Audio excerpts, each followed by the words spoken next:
Hello बच्चों, चलिए प्रश्न को पढ़ते हैं। यदि तत्व का विन्यास निम्न प्रकार n-1 d3 ns2 यदि n बराबर 4 हो तो जब यदि आवर्त सारणी में समूह तथा आवर्त घोषित करो।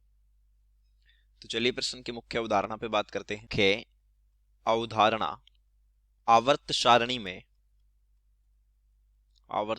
में कोषों की संख्या जिसको हम n से लिखते हैं, आवर्त को प्रदर्शित करती है। आवर्त को प्रदर्शित करती है। अब देखिए, हमें दिया है, ये विन्यास दिया है n-1 d3 ns2 और यहाँ n बराबर बताया है 4, यानी कि ये कोष संख्या है 4, तो ये आवर्त भी क्या होगा, 4 ही होगा। यानी ये जिस तत्व का इलेक्ट्रॉनिक विन्यास है वो चौथे आवर्त का सदस्य है।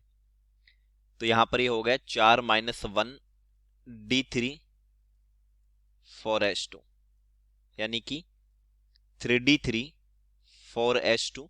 अब हम डी ब्लॉक का सामान्य इलेक्ट्रॉनिक विन्यास देखें। डी ब्लॉक का सामान्य इलेक्ट्रॉनिक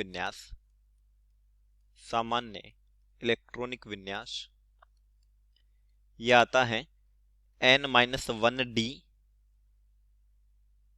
1 से 10 ns 0 से 2 और यहाँ n का मान आता है 4, 5, 6 और 7। तो ये विन्यास जो है वो डी ब्लॉक के एलिमेंट का है और 3D श्रेणी का सदस्य है।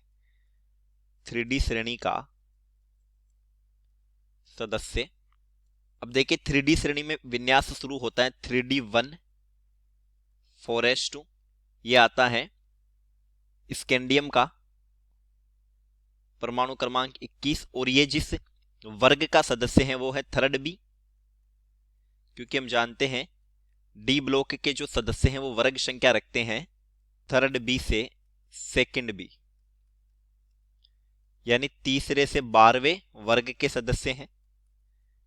तो स्कैंडियम, फिर जो 22 पर आता है टाइटेनियम, ये हो जाएगा 3d2।